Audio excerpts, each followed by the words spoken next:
Hello, this is going to be my review. I got the Firman, well, Firman, I call it Fireman, but the Firman tri-fuel generator. Now, what made me choose this generator was I like the idea of the tri-fuel. So you could use it on liquid propane or the gas from your house, which is basically just an adapter difference. And you could use it on fuel.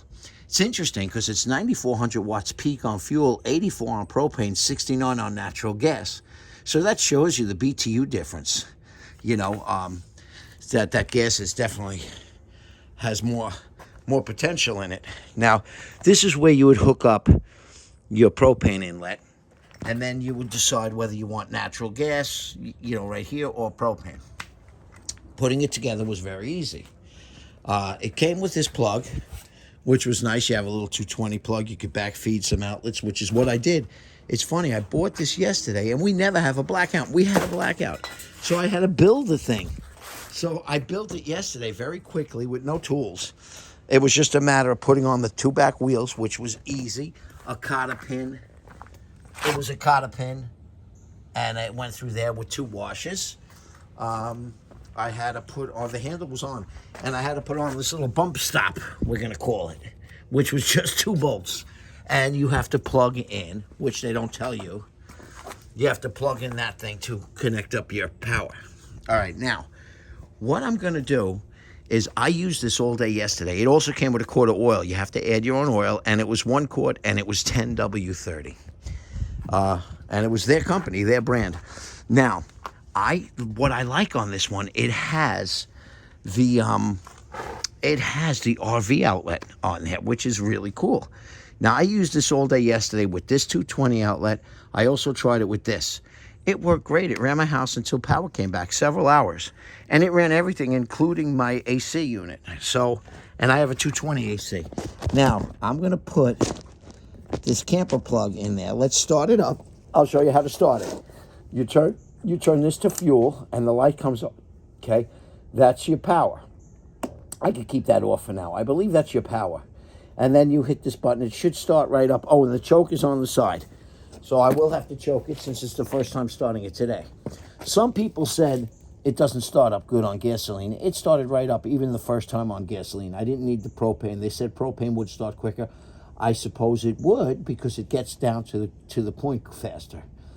Gasoline may take a while to get into there if it's the first fill, but it did good. All right, here we go. I'm choking it. Here we go.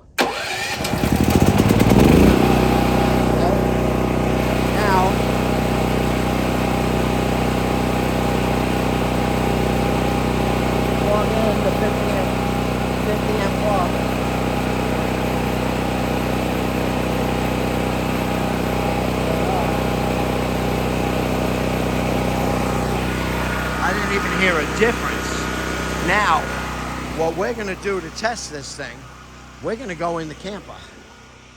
And we're going to, oh wow, the slide outs are in. I might have to slide the slide outs out. But we're going to go in the camper and we're going to hit these air conditioners on. And we're going to see what these things are like. In fact, you know what? Let's slide out the slide outs. It's kind of cool. Watch this. It's cool how tight this is. And that whole wall slides out. The whole wall.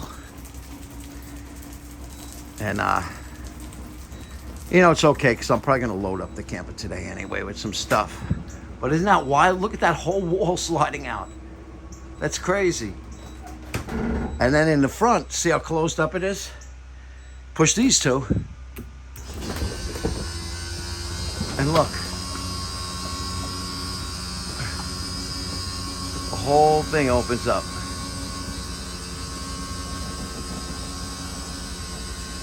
That's pretty cool. Okay, so what we're going to do to load this thing up is we're going to turn on our two 15,000 BTU air conditioners, which is a lot. That's a lot. And I have my inverter on.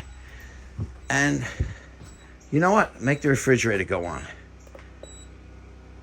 Okay, and the refrigerator's on. Okay, so we make sure that's on.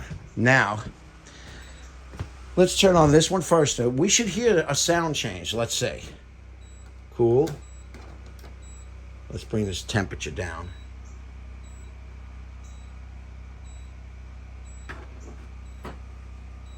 it didn't kick on.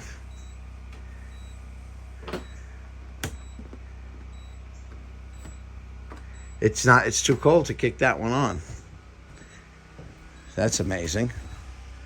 Let's kick on this one. Unless the power's on. No, the power's on. Let's kick on this one.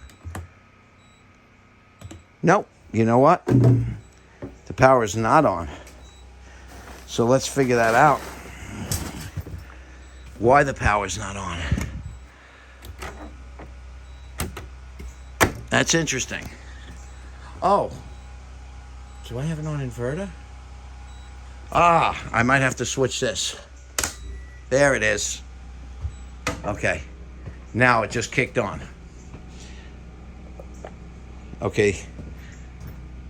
Now that one kicked on.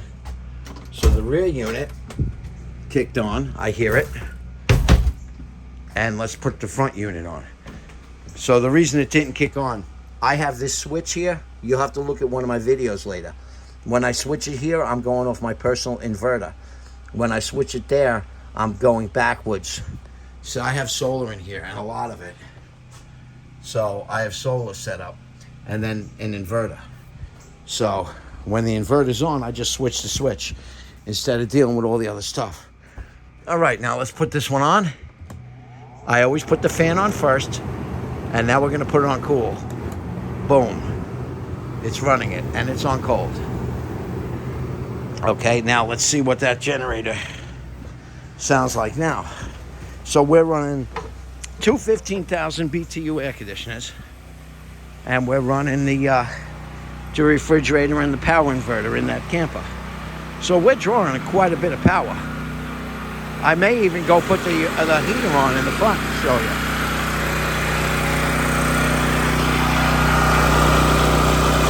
$240, 60 cycles. Okay. Now, let's really push it. I'm not sure what'll happen when I do this. I do have a heater in the front. So I want to really try to run this generator and see what it does. I don't know if it'll handle this much because we got two air conditioners going, as you could hear them. And they're going. Oh yeah, it is cold. You can see it's set for the coldest setting. Now we could turn on this thing. Oh no, I gotta turn this on. Oh, that and this. All right, now we gotta turn the heat on. You ready? Here we go. Temperature.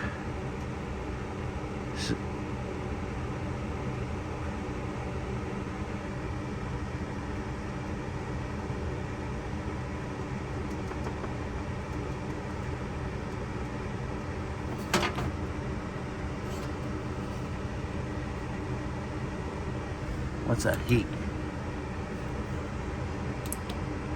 Low, high. Now the heat's on high. And it's coming out. It's coming out hot. So this thing, ooh, it smells too. I guess because I haven't, you look. See the heater going? That's the heater. Now if I turn it off, now the heater is slowly cooling down, see? So you saw that thing running two air conditioners. That heater has to be 1,500 watts. This air conditioner, I am very happy with the output of that generator at the moment. Now let's see what the voltage says we got. All right, we're coming in at 121. Not bad. Now you can't really go by the power. That power is supposed to be what's coming out of my inverters and stuff. So you're really not getting the true power that I'm using. That's why you see a minus sign. You see what I mean? So that's not right. But this rear air conditioner is absolutely going too. Listen. Hear it? That's going also. So we got both going. Let's kill it. Turn it off. The reason I'm turning it off is because I'm going to forget. Okay. Turn it off. And let me just quickly slide out the last rear slide. And I'll tell you what, I'm very happy with that inverter so far at this point. The reason I'm sliding out the slides too, I gotta listen. There it is. The reason I slid out the slides is because I want to grease them all up. Getting ready for a trip. But this is not my camping generator. Of course, I would never use something this loud, and that is ridiculously loud. But what I will tell you is that I have a Westinghouse 4500, which I like. There's the camper. I have a Westinghouse 4500, and let me kill this.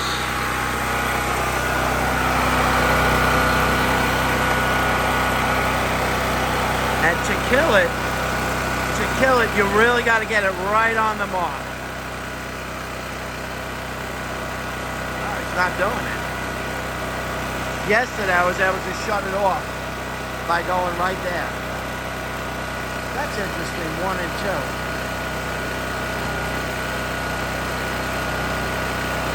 I don't even know what that is. And you know what? It's not shutting off. There's the off. There's the off. But it didn't do it just before. I tried to hit that off mark and it wasn't doing it. So that could be an issue.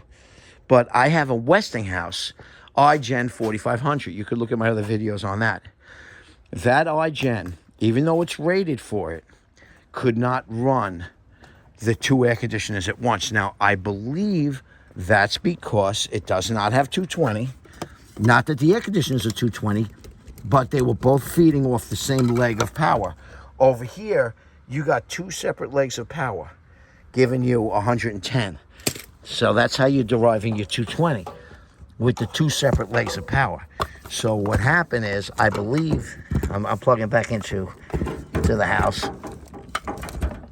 but I believe that it could not, like my house can't handle. When I do that with the converter, I can't run the 2 off of it anyway. That's why the iGen couldn't, because it's a 110. I'm going to keep experimenting and see if I could get that one to run both air conditioners, but as of now, I haven't been able to. And would I buy this generator again? You know what? For the money, I caught a sale. I think it was $6.59 or $6.99. It was a great deal at Costco. I'm very happy with it. I would absolutely purchase it again. It came with the battery installed. It did not have a dead battery. It was charged. It comes with a little battery charger, although, now that I think about it, I didn't see that battery charger. That is pretty interesting. All I got was that. I better go look in my box and make sure that there was no battery charger that I was supposed to get with it, because I saw the one in Costco had a battery charger. Let's look. No, there's nothing else in this box. Aha, mine didn't come with the battery charger. I don't know if it's supposed to or it's not, but I don't have one. So it's pretty interesting. Got to look into that. Unless it's strapped under here somewhere and I'm not seeing it. But, all right, enough is enough. You saw my video. All right, hope that helped you make your mind up. It holds 8 gallons. It weighs about 250 pounds full, about 200 pounds empty. Holds 8 gallons of gas. And I think it ran, I forgot how long, like 12 hours at half load, something like that. So I'm happy with it, though. And I like the large capacity tank.